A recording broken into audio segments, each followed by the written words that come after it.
Boom, we are live. Boom. Awesome, man. Excited to be here. Excited to have you, man. Guys, this is going to be a freaking hot live. We got the man, the myth, the legend, Eli Wilde, going to drop some fire. Guys, we've had some pretty awesome people in this group so far. Really, I think, Eli, I want you to introduce yourself, but just like, from my opinion, what makes your advice so valuable isn't just the fact that you're like an encyclopedia for sales. Like every time we talk, like you always just like have so much, not just information, but the way you contextualize the information is what's so powerful because it's consumable. Mm-hmm. But what I think makes your information so valuable is your life experience. Thanks, man. Yeah, that's what we pull from. And it's interesting. I'm staying at Brad Newman and Brad Hart and Andrew's upstairs. I'm staying at this place, and we were up last night, Brad and I, and Brad's had all these interesting life experiences, as have I, as have you, with kids and all that. And in this sales game, and Brad has this really cool line that he says, "How you do sales is how you do life." And I teach these levels of influence that we'll get into. By the way, that's an open loop. And so I feed something, and so it's interesting too when you talk to people that have a habit of being powerful in their influence and really scaling things back, looking at your days, reviewing where things go right, where things go wrong. And we find that people that are powerful communicators on sales calls, they have a habit of communicating powerfully in their life, asking boldly and strongly and repeatedly and consistently with the expectation that they will get what they want, and then getting really frustrated, angry and sad when it doesn't go that way, going back to the books, getting mentors. And so it's that persistence, that mindset that really allows somebody to push through. But, in this sales game, there used to be, we would sell product-based sales. Like, my product's better than yours. In the 50s, we sold, hey, we got this great product. And then it was opportunity-based sales, like Jordan Belfort got this opportunity, Grant Cardone. And then, for the past 20 years, it's really been problem-based sales. Like digging into the problem, digging into the pain. But now we've evolved another level. That is what we're going to kind of touch on today and give people some tools about how to evolve that. And it relates to really leadership-based sales. And we're not just asking questions, pitching something or interrogating people. There's a dialogue where you're asking some questions, giving some feedback, and they can see that you're sharp and articulate and you know your stuff. And so you've got to pull that to be able to relate to people from your own life experience, not just a script. And they want to find out, they want to connect with this person. Do you care? Are you here with your commission breath trying to get money? Or are you trying to make customers for life? And do they like you, not just in the sense that you have rapport, asking 20 questions about the weather and, sports teams or whatever people talk about, but do you really own yourself? And do you have rich experience that you can pull from that you can contextualize into what they're talking about, where you pull from a case study or a story? And when you think about people that you connect with, they've got a lot of that. So systematizing all of that from your own life experience is really, really cool. And I've got a lot of that from Tony and some cool stories. And I think that's what's really helped me, is the fact that even now I'm just really hungry to live life, much like yourself. Yeah, man. And I want to dive into those questions too here in a little bit. And guys, already so much has been dropped, just knowledge-wise, like you're saying, reflecting back on your day. A lot of people will do that maybe by the quarter, maybe by the month, rarely by the week, and then hardly ever by the day. Yeah.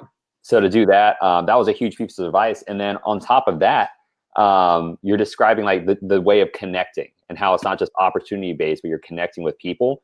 This is so overlooked. Yeah. And it sounds like such common sense, Yeah, common sense isn't always common practice. And, it's this ability to focus our minds on the things that matter. And sometimes what matters to us doesn't matter to the person. So in this communication, and we'll get into what that looks like energetically and scientifically in a minute, but, it's like you need to be connected to this person, but not attached. And so there's a delicate balance there where that free flow of neutral energy can allow somebody to really process the questions you're asking and the content you're giving them. And in the coaching world, it's called holding space. So you're not like, kind of grabbing onto them or trying to push people a certain way or pull them towards you. You're just completely there, neutral and strong. And we often teach it with the mental model or metaphor. Have you ever been to San Francisco? Yeah. And so that dance and energy between the salesperson and the client, for me, it's kind of like the San Francisco harbor. There's, the crazy tide and fog going in and out the boats, and, there's sharks, and there's just all this craziness out there. And that's the energy of the clients, their life. And the harbor is just firm and grounded all the way into the earth. And it's a place that these people can feel safe. And, this concept of the lighthouse, it's not out there as a tugboat trying to pull people in. It's just that harbor is somewhere that's safe, and it's got a lighthouse that illuminates a path, illuminates the pain, illuminates the problem, and guides somebody out of danger into the safe harbor, but not by trying to grab people or pull them. It's just this way of feeling grounded. And if we can do that in our energy, we can become more powerful in those calls. And I think that, one of the biggest ways that we can shift the way that we feel is to stand up every once in a while, stay hydrated, because I know, just like you, we're often sitting at a desk, especially doing phone sales. You're by yourself most of the time. It's lonely. You're looking at a computer screen. There's distractions everywhere. And so just being really aware of your feet on the ground, because one of the biggest things that affects your state is your own physiology. And you can hear it in somebody's voice, whether they're connected, whether they're in their head, but there's like a connectedness to their own voice, and they're aware of their feet on the ground, and they're embodied. I posted on Facebook about a week ago that I'm looking for somebody to help me. Really, I've done over 3,300 presentations from stage as a top trainer for Tony, but I'm wanting to do bigger stages and have somebody actually coach me on crafting my talk, and got some really cool things coming up. And somebody connected me with this woman. I won't mention her name. And this person, a bunch of people referred me to this woman. And I was like, no. And they're like, why? I was like, this woman sucks. I can't believe that you guys think that she's amazing. And I broke down all the reasons of why she's not. And they're undeniable. And I'm like, yeah, that's the standard of this industry. That's crazy. The people you think are the best, on my worst day, I wouldn't be like that. She's good skill wise, but the NLP and some of the language patterns that even you talk about, but somebody can do it and they sound mechanical, or what we say is they're not embodied. And so somebody can read a script and be in sales and they're not connected to that person. And so to be embodied, even for myself, when I'm speaking in front of a room and you feel that energy start to rise, and you're speaking really fast, I've got to anchor within myself. They call it in martial arts the lower dantian. So that area right below your belly button, and you can touch yourself there, or I'll have my thumb and I'll just hit myself right below my belly button, and it reminds me to breathe and to slow down a little bit. So dude, let's back up real quick, because you're saying so many things. I understand what you're saying, but the practices you're using, the majority of the world doesn't know what it is. So let's just back up a little bit before we keep going forward. And can you explain to everyone what an anchor is and why you choose to do the belly button thing? Because I do something different. I use a song. I use a song to do that, where I snap. So can you explain what anchoring is so people understand why it takes place? We're all already anchored. We're just not conscious of it. You hear a certain song, you think of your high school dance. You smell a certain perfume or cologne, you think of an ex-boyfriend, girlfriend, or maybe your dad. I smell Old Spice cologne, I think of my dad. I smell beer breath, the smell of beer on somebody's breath, and it reminds me of my father, and it makes me super happy. It's interesting. I was walking down the road in Beverly Hills just a couple of days ago, and there was this. I was walking by down Rodeo in this really fancy kind of restaurant, but there was these older people that smelled like fine cologne and scotch and wine and whiskey. There's a bunch of old alcoholics basically that were really wealthy, and it reminded me of my grandmother, and it made me feel so good. It's just weird. We're being anchored to be in a certain state all the time, but to take conscious control of that. Right. Because there's your consciousness, there's your body, there's your nervous system, there's our thoughts. You're not your thoughts. You're not any of that.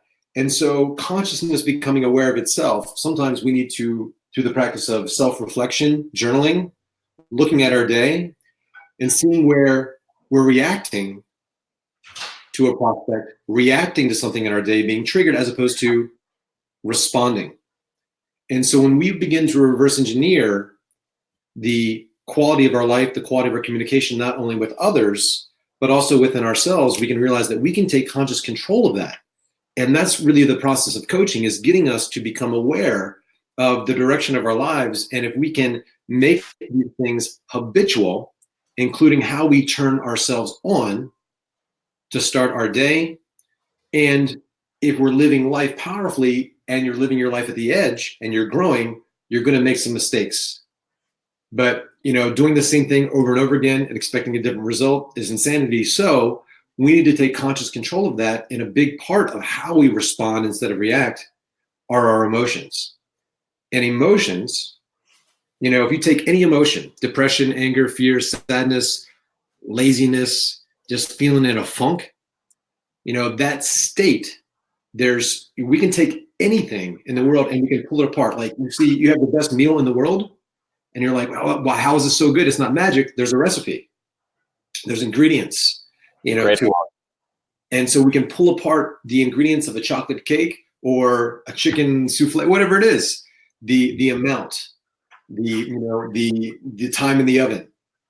And so the emotions that you feel, that's a certain state. What produced that? What are the ingredients? What you're focused on. And you can shift your focus by asking yourself a new question. So I teach these 4 levels of influence. One is how you influence yourself. And the second level of influence is how you influence somebody else. So there's 4, but the first one is how you influence yourself, because I can't give to you or my prospects something that I don't have. I can't give you a dollar unless I have it. I can't give you confidence unless I have it. I can't give you certainty in this product, this service, this idea, especially if I'm talking about something intangible. That's an idea, a course, a vision, your goal. And so I've got to infuse that state of certainty and faith and belief into you, not by trying to push it into you, but it's got to be there. And so we shift our own focus or somebody else's with questions. Because right now I could ask you about what's happening behind you. I could ask you about what you ate yesterday. I could ask you about your kid, and your mind goes there. Yeah. And so we need to do that with tact. We can't say, well, tell me about your deep, dark moments. Sometimes we're taught in sales calls to put people in pain, but if there's not rapport or connection or empathy or caring, so it's like the ingredients for putting people in pain. You hear that on a sales call, but some people, it's like Hershey's chocolate versus Godiva, or, it's like a different quality, a different texture. Some of it's like really nasty and filled with chemicals. And so we can have toxic influence. We can have, that commission breath where our intention, it's like you go to McDonald's, they're just all about getting lower cost, into their ingredients for profit, as opposed to, your mom or somebody cooks you something like with the best ingredients, making the food with love. And so the ingredients in our communication must be there. We must fill ourselves up with that and prime ourselves with it. But so it's focus, language, meaning, and physiology. And so I asked Tony this a long time ago, like, when you coach these, I said, when you coach these people and they pay you $1 million plus a percentage of the upside of their business. So it's several $1 million to talk to Tony 1 hour a month for a year. You're having 12 conversations with somebody. On average, it's about $4 million. So what it's like 300 and some $1,000 an hour, and he's got a 7-year waiting list, and 5 American presidents have done it. Michael Jordan, Oprah, these people do it. These are not stupid people, and they still see value in it. And I'm like, well, what are you talking to these people about? So one, like Paul Tudor Jones, for example, Tony's coaching for 24 years, or longer than that now. And they have communication with each other every single day, like every day. So it's like a text or it's just an email, and they're really clear in results that he wants. And there's ways of measuring ourselves, and that's why daily measurement or reflection, it could be weekly, end of week review, where we measure ourselves. Am I on track or off track? How did I respond instead of react? And so if you find that something is off, so say you measured something I always use the analogy. And by the way, for each one of you listening, when you're explaining a concept on your sales call or in anything, sometimes you want to explain it with an analogy. The analogies I go to all the time are usually fitness, because we all got a body, we can relate, or relationship. So it's kind of like this. So it's a way for people to understand. Because what's really going to help you connect with your clients to sell them more, number one, is certainty, but also clarity. A confused prospect will not buy. So having many ways to explain the same concept, and you're actively watching them in their eyes or hearing their voice to see if they get it. A yes, I get it is very different than a yeah. Right.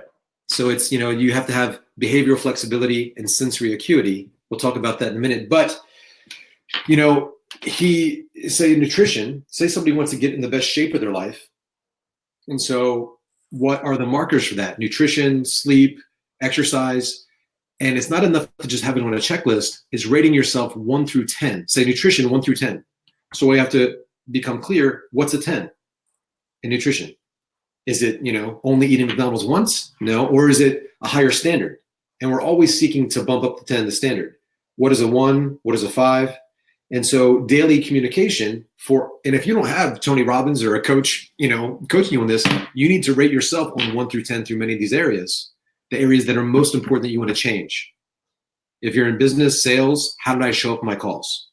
Prospecting, closing, whatever it is, getting money for people, not being weird, whatever it is, there's got to be a 1 through 10. And if you see yourself dropping like below a 7 or something like that, well, you've had a significant emotional event in your day that has shifted your focus. You're not here anymore. You're in the past. The language that you say, well, kind of, sort of, you can hear the language will change. The meaning.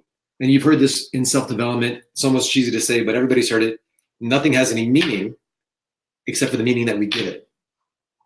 And so missing a sales call, having somebody cut you off, some people it's no big deal. Some people it's like the worst thing, and I was horrified, and I'm an idiot, or God's punishing me. They make this shit up, this meaning. Oh, because this one guy, he signed up and then he canceled. If you don't shift your state, you're going to miss the next call and the next call and the next call. You're going to go home and eat some ice cream.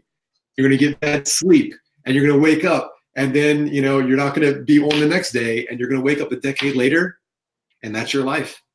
And so we need to have consistent ways, especially when we're in a funk, because it happens to everybody. How do we shift? And that's the anchor. Like for you, it could be a song, could be something you say, could be something to shift you out of it, shift your physiology, focus, language, and meaning, all these patterns. And so the refinement of those ingredients, really understanding the communication with ourselves is level 1. And so we need to be an empowered physiology, hydrated, slept, all that stuff. Your focus on what you do want, not on what you don't want.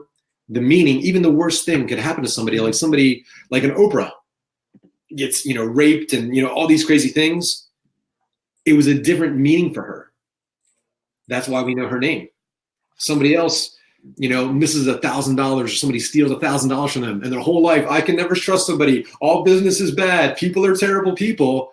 And they have this big, huge negative meaning about a little freaking thing. And it's because of that, they get locked in time and they're not able to snap out of it. And so we've got to consistently find ways to wake ourselves up to, our own bullshit and get out of it and keep moving. And that's why having some kind of morning routine or system is so powerful.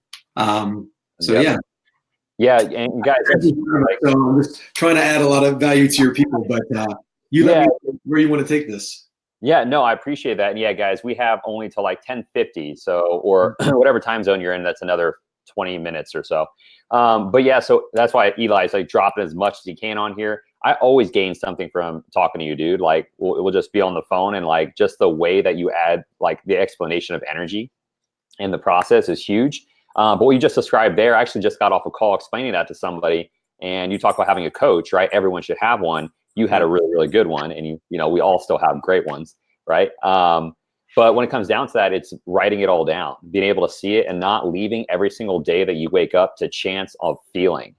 And I know a lot of people, and what I'm going to tell you I actually got from 3 different mentors, which I won't mention all of them now, but it's what I've compiled to create what you just described as that routine.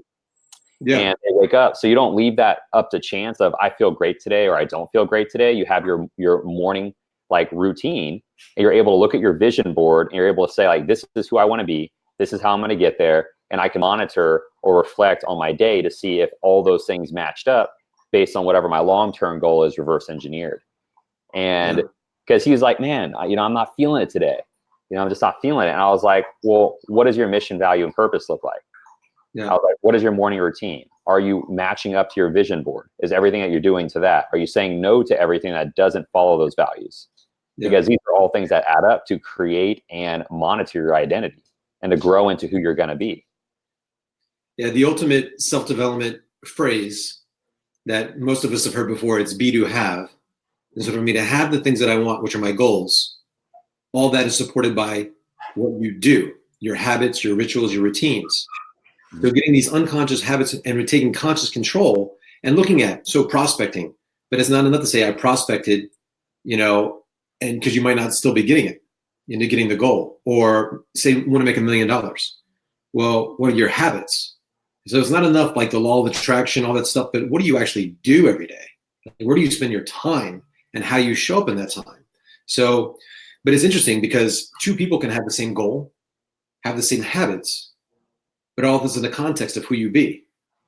People like, so for me, and just to, kind of give you guys a little, your listeners a little history lesson on me. I worked for Tony started in 2005. I was an actor before that. And there was basically like a dozen of us, and we would go out to companies. I've done thousands of these trainings. It wasn't always glamorous. I'm like going to companies and it's people don't want to hear what I have to say. No, I've got something to sell. I'm doing sales presentations in like real estate companies, insurance companies, mortgage companies, and people get sold to all the time. And they have a belief about me, about my company, about Tony, about themselves not wanting to be there. But as we say, this belief system, when two people meet, the person that is more certain will influence the other person. So my mantra was, my certainty overcomes their doubt. And when they had a belief I could see, they were like, I don't need to be here. I don't need to hear what you have to say.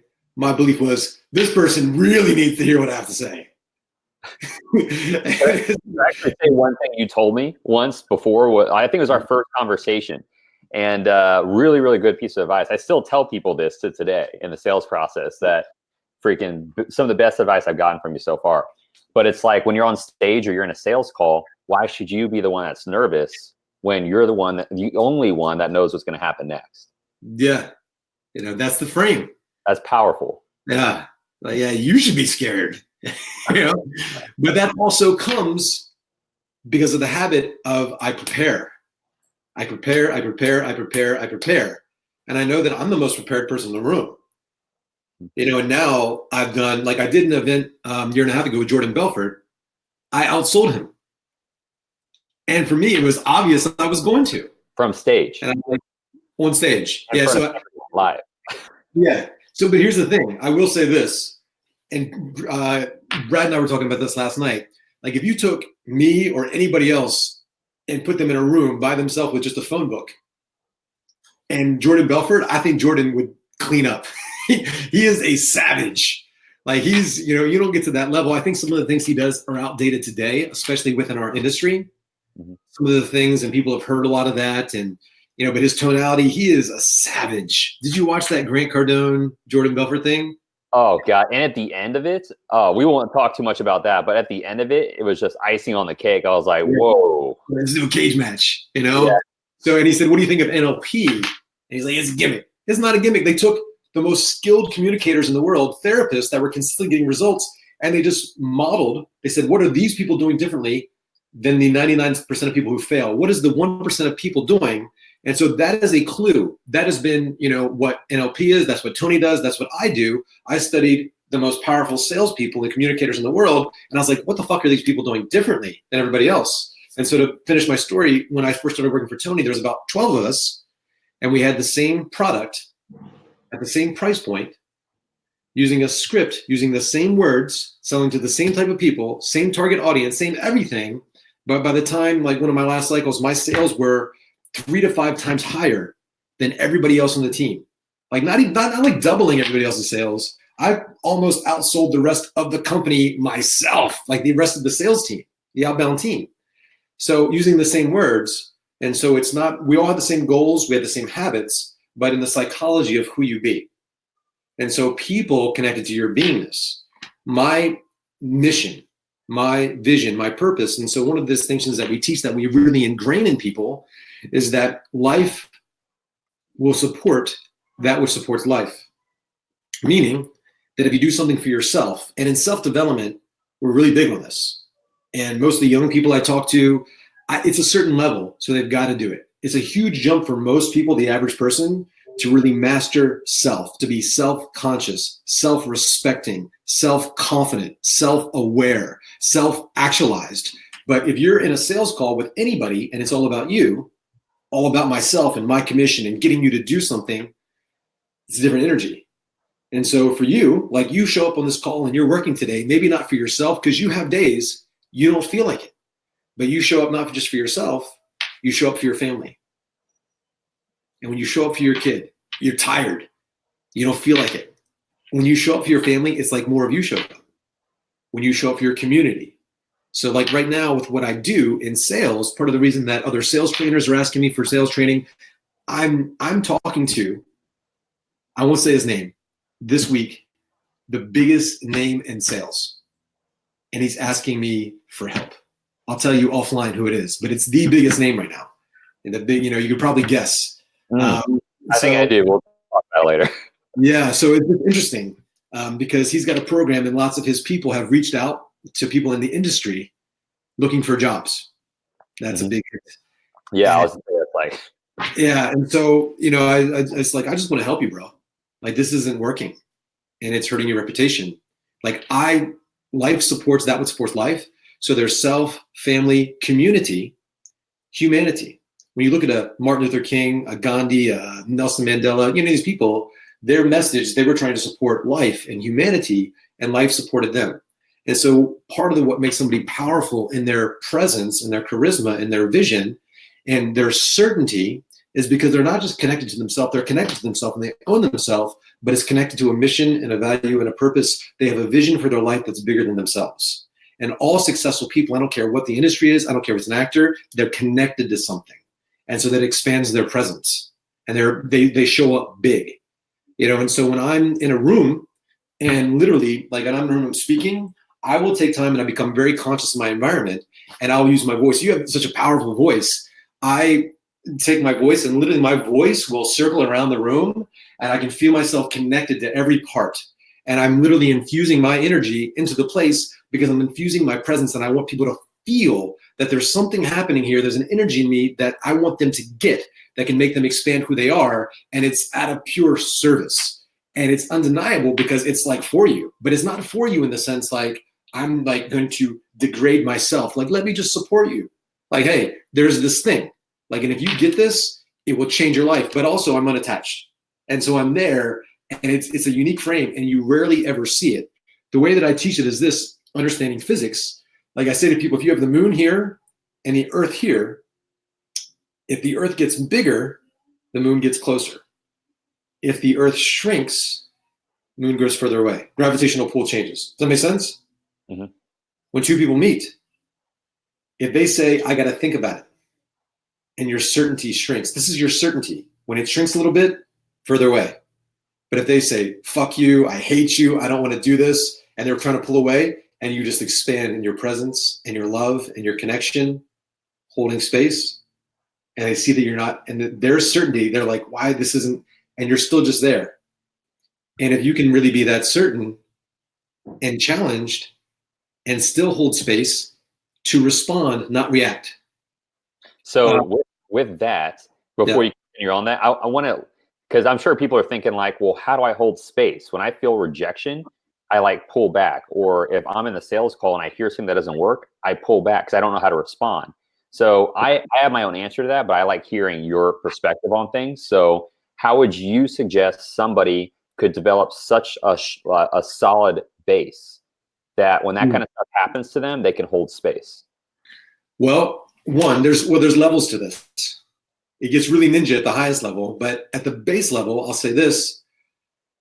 you're going to get triggered. So when two people meet, we talk about the earth and moon, whatever, but it's really two triads, two habitual patterns, conditioned patterns of language, focus, and meaning. So say something happens, like the example I often give in my seminars is when 9/11 happened, 2001, I was living in a tent.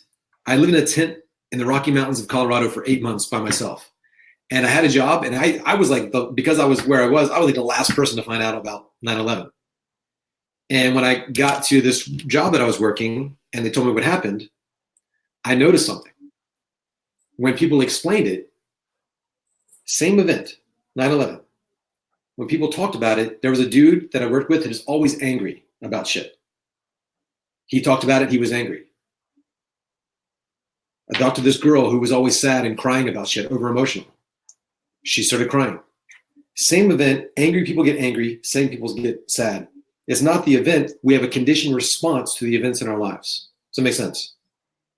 Yeah. And what creates that emotional trigger, our response, as opposed to, reaction versus response, what creates that, patterns of focus, the meaning, our physiology, we go into it. It's like somebody's depressed or sad or triggered. It's not who they are, it's what they're doing. Like they're doing it, they're just not conscious. And so we want to become conscious control. And if we're acting in a way that's not resourceful, you see it, you feel it. And so what happens for people, and so say there's two triads, there's two people, two different patterns of language and focus and physiology over here, and this one over here. And so communication is this wave of energy. Like the fact that we're humans, we have refinement in our language, but animals, like they bark, or get really big. It's like this is like biology, and we're animals. We have a refinement of these sounds. Like a dog makes a sound like or like a happy sound. We've just taken these same sounds with our prefrontal cortex, and we've refined language and sounds. And the fact that you can understand the language coming out of my mouth, and I can change my tonality, or I can do whatever. It's amazing. The fact that our brains are so refined. So I geek out, and I'm so grateful that I get to communicate with some refinement of language, first of all. But anyway, somebody, there's these responding back with energies. And so somebody could make an offer and this person says no, or I got to think about it. I can give the salesperson the perfect linguistic rebuttal or objection handler or way to embrace and resolve the concern, to diffuse it. But they might focus on, their mind automatically goes to, I might not be able to eat if I don't get the sale. I'm not going to pay my rent. They make it mean, I suck, they don't like me, I just wasted 45 fucking minutes. And now their physiology tightens and they say the objection handler perfectly, linguistically. But they say it with frustration, anger, and fear in their voice. And now the response of the prospect, what they say linguistically is a response not to the words, but to the energy, the aggression, the fear, the sadness, the anger, the rage in the person's voice. And so we do need to say something. And so respond.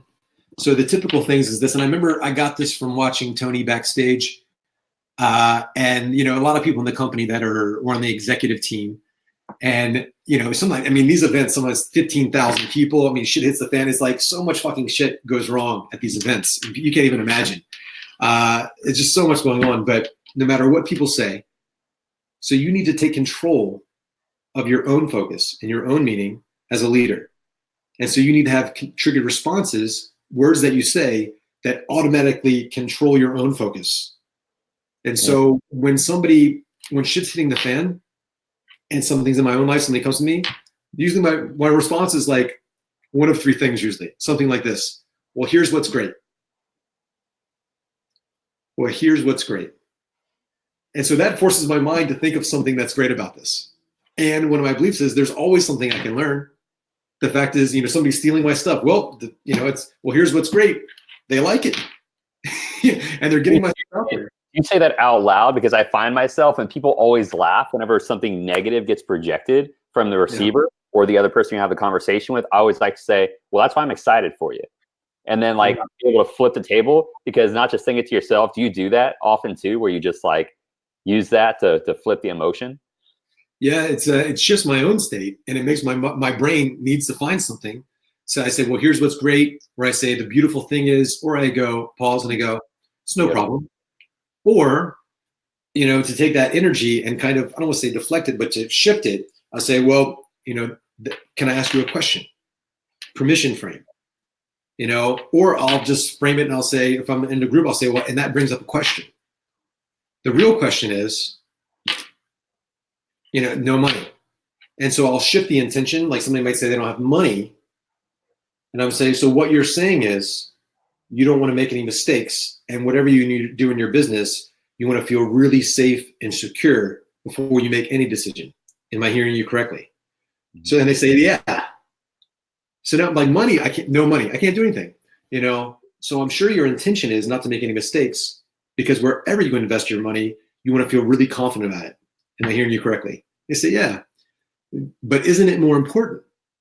So that's called shifting intent. And then this is a pattern of hierarchy of criteria. So what that means is, what you're really saying is this, am I right? Yes. But isn't it more important that you take calculated risk, like the most successful people in the world, model the world, to get you where you want? Because the building that you're in right now, every big skyscraper that you drove by, to the people in those buildings, the people that own them, you think they use their money or other people's money? Good analogy. So now so what you're saying is, I'm putting the words in their mouth. You call it the inception. So there's a lot of ways that we do it. So what you're saying is, in order to get ahead, you need to be able to leverage debt, find some resources of some capital or maybe some credit to fund your dreams so that you're not in the same position next year. Because you don't want to be in the same spot next year, do you? Because I want to remind you of why you got on this call. Pain, pain, pain. I want to realign you with that. So moving it back. And so there's lots of ways depending on what they've said. And you're really brilliant at this, is taking people's information because you've actively listened to them and taken notes, and you're reflecting back, because people, what's happened for them as they get into the sales part of the call, their focus is shifted. They've lost sight of why they're on the call. They lost sight of the gap, and they're thinking of the $10,000 in their bank account or not in the bank account. And there's a lot of things that we can do, especially if you do have a second call, we need to plant seeds, and what we need to control their focus and their time that they're not with you. If you're a personal trainer, if you're a salesperson, and if somebody's not with you in that call locked in, you need to do as much as you can to control somebody's focus, meaning the language they say to their spouse and how they feel about it. So you need to really prime them to make sure that they're going to, if you do have to book a second call, some of those obviously will fall out, but we need to do the best that we can to control that, because that's what's going to shift them. People do things for logical and emotional reasons. And so we need to control as much of that as we can. So there's a lot of things I still would want to talk about in this interview, like explaining why you keep doing the open loops in the call and a lot of stuff that you've been doing on this call. Obviously, we don't have the time for that today. So, but this has been fire. It looks like everyone's loved it. And I always like talking to you, man. I always learn stuff from you. And I like the way you contextualize everything, your energy. And like I said, you're like an encyclopedia for sales, man. You've been there, done that, got the t-shirt. So what I'm going to do, guys, if you guys have questions, ask them now. We have 4 minutes. Eli has to get ready to train a large group of people, and he needs some time to prep for that. So drop any comments you have below. We'll get them answered for you. We'll try to anyway. And let's shoot. And also drop a 1 below if you guys would like to possibly see Eli and I host some type of summit on just sales. So drop a 1, just let me know. If you're watching this on YouTube, you can drop a 1 in the comments below as well. It'll help us take a poll. And then we'll just see, you know what I'm saying? Like, nothing's out of the realm of possibilities. It's the internet. So drop any comments you have below. We'll get those answered for you. You have like 3 minutes. Dude, this has been awesome, man.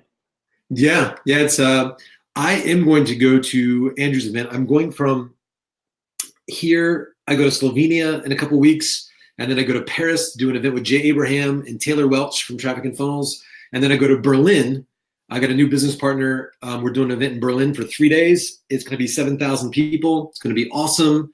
I'm speaking every day. And then I go to London to see Richard Bandler, the co-creator of NLP, and meet him at his Persuasion Engineering.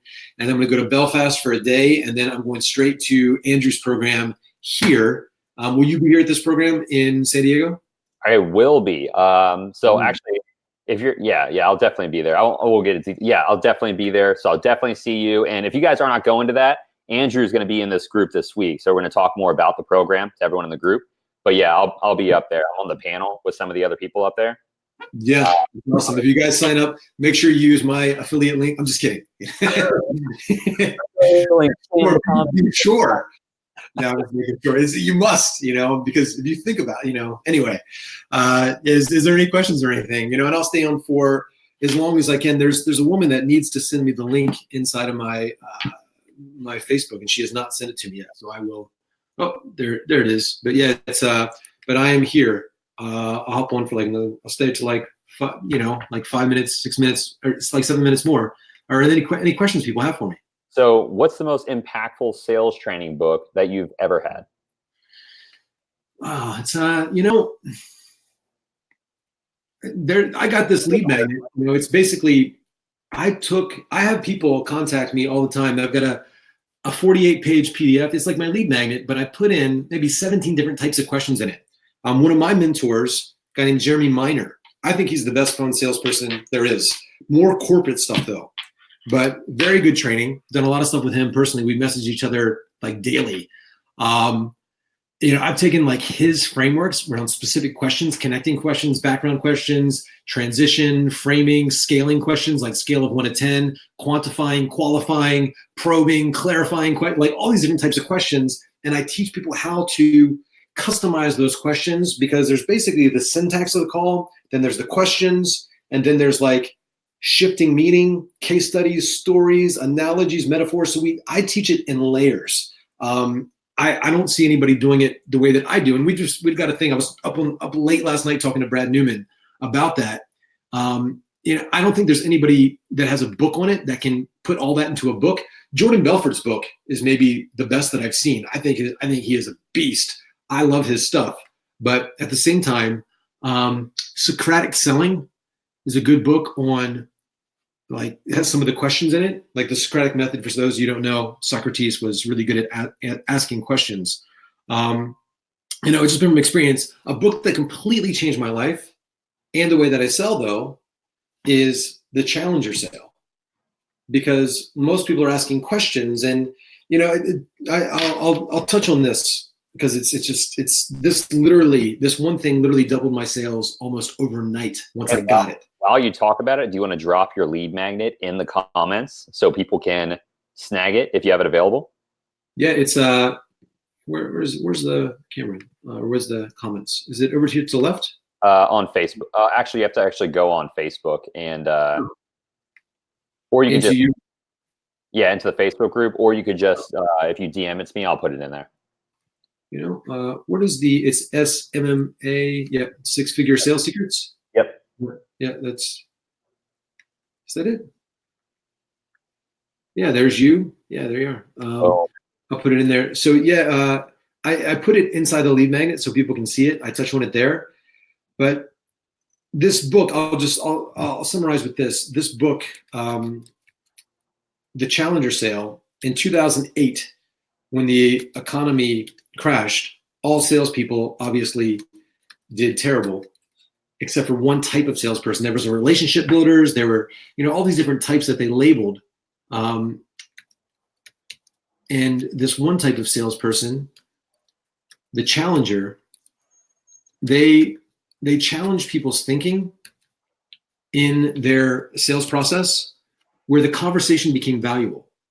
They were seen more as a trusted advisor, an advocate of the sale of the client, and not just an order taker, not just asking these questions, not interrogating people, but challenging people. And so to close the loop that I opened with, there's these ways that we used to sell: product-based selling, opportunity, problem. And so now what we're teaching is leadership-based sales. And so what does a leader do? It's really the difference between a coach and a consultant.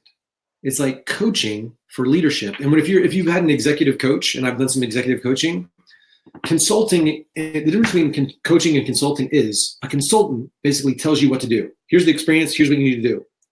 A coach believes that the answers are inside of you and ask you really questions. They know the fucking answer, but they're not going to tell you. You need to make that connection within your own mind.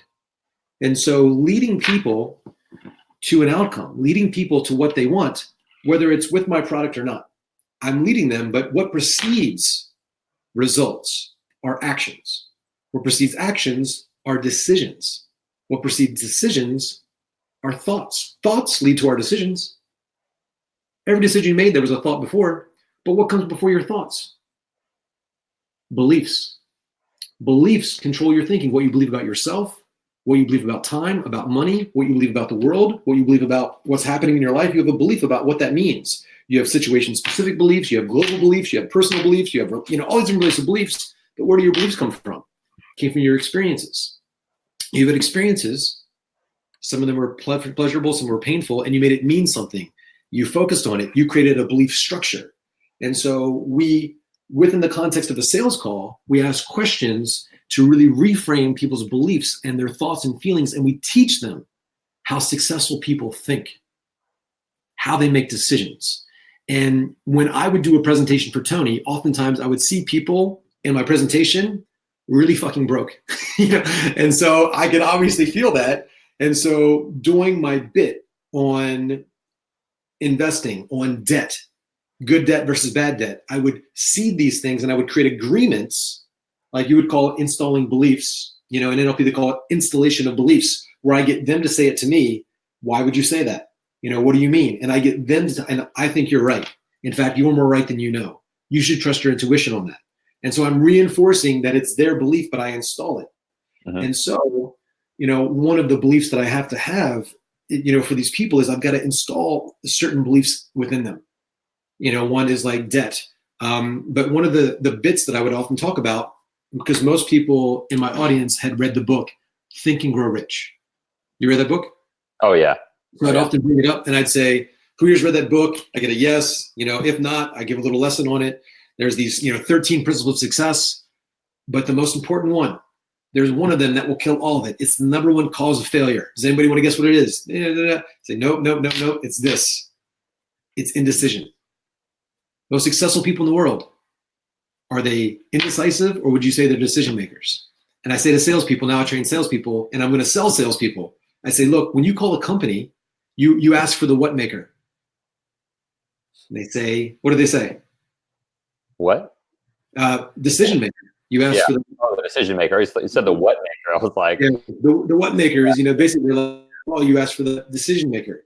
So what you're telling me is anybody in business who can't make decisions is useless to talk to. No sense, like, you think, and I do all these analogies around, and I get people eventually saying, I'm a decision maker, I'm a decision maker, I'm a decision maker, I'm a decision maker. And what are you going to say at the end of my presentation? I got to think about it. Yeah. So there's all these ways.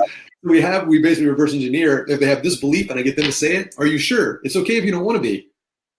Are you sure you're a decision maker? I'll challenge them on it. And so, it's really hard to say no at the end of that. And within a room, if I'm speaking to a bunch of people, there's ways to get people to interact where I don't want to just close a few people. I want to close the entire room. I got to tie them together as a unit. And so groupthink, social proof, community, people follow a crowd. I've got to create that within that container and get people to move together while everybody's doing it. And even the frame of us versus them or old versus new, I'm putting people into all these boxes and frames, and it's really hard for them psychologically to get out of it, especially when they've said some things and it's hitting on all their emotional drivers. I've destroyed all their cognitive biases. And so, all that's in there. And it gets really, I know that you get it. Few people listening to this are probably like, what the fuck is he talking about? But you get it. You want to explain cognitive biases because first of all, there's two words when you put them together. Like, I don't know if it's completely understood. And cognitive, like learning and behavior, is everything if you're a believer of NLP. And so do you want to break that down for everyone real quick? Yeah, just real quick before I'm going to hop on here. But basically, I'll break one down. Everybody that you follow on Facebook as your friend, they have similar beliefs to you. So a confirmation bias is one of the cognitive biases where you think like what you believe, you think it's a certain way, but you only surround yourself with people that think the same way, that have the same beliefs, that hate Trump or like Trump, whatever. And we think that's how it is, but we're all living in a little bubble and we get to see something outside of it. You know, that's why it's so important to travel and to really realize that this is just our model of the world. And so we have biases that support our way of thinking, but that's not true. And so we really have to, not from a place of uncertainty, like I don't know anything, but to really be actively curious, which is another driver that makes you powerful in your sales calls. Somebody says, I can't afford it. I'm like, what do you mean? Yes. I really don't know. I really don't know. Does that mean they can't afford it now? Does that mean that they're, you know, and I might even say, well, does that mean that you just don't see the value in this? Or are you like, you're living on the street and you have no access to credit, capital, whatever. So I also play the extremes. You think I'm the worst person in the world, or are you saying that you're not going to eat tomorrow? And, you know, what are you saying? And they're like, no, it's not that bad. What do you mean? So they'll, you know, I'll push them different ways based on the criteria that I create. Again, it's putting it inside of a box. But that's getting people into, I'm getting to buy into my frame and my bias. So I'm just aware that this whole communication game, it's just managing energy and dancing with it and structuring it and labeling it and anchoring it, you know, and getting people to move, you know, up the mountain. I've got to make sure also I'm really clear in what I describe as on the other side of the mountain, because a human need that all people have is a sense of certainty and safety. Right. So we've got to provide that with our communication by being solid. There's also a need for excitement. The way that I do my sales calls is much like your tone. And for anybody watching this before I hop off here, is like your tone is so perfect and you're like that all the time. My sales trainer mode though, because I know that people get bored and they're looking at their phone and shit like that. So I'm really animated when I'm training like this. But when I'm actually on a call, it's very different because it's a different need, a structure for certainty and safety. So I slow down. I reflect back. I make them want to feel certain things. And if they're not feeling it, then I shift. You know, two things I mentioned earlier in passing was sensory acuity, acute sensitivity to what they're feeling, and behavioral flexibility, changing a bit of how I behave in the moment to shift the energy, not just staying monotone. Does that make sense? Yeah, dude, I love it. I know you have to hop off here. So where can everyone go find you? And also, guys, we didn't plan the V-neck and the hat thing. It just kind of happened. Don't really know what it is. Great minds think alike. But anyway, where can people find you, man? Just on Facebook, basically, or I put inside the Facebook group, I think I put my lead magnet there. So it should be, it's wildinfluence.com/free book, wildinfluence.com/free book. It's there. People can find it there. I don't think that they can book on my calendar. We turned it off. So, but yeah, just on Facebook. So yeah, that's it. Running my mouth all over the place. Well, dude, I appreciate you, bro. I know that I know the group you have to get in, so I'll let you. I'm gonna make sure you're not later than you are. But I appreciate you, man, for jumping in here, and I'll catch up with you later about the other stuff because I'm definitely interested in hearing about that. So awesome, man. Of course. Thank you so much. Yeah, man. Thanks, guys, for being on there, and I will talk to you soon, Rob. Later. Bye-bye.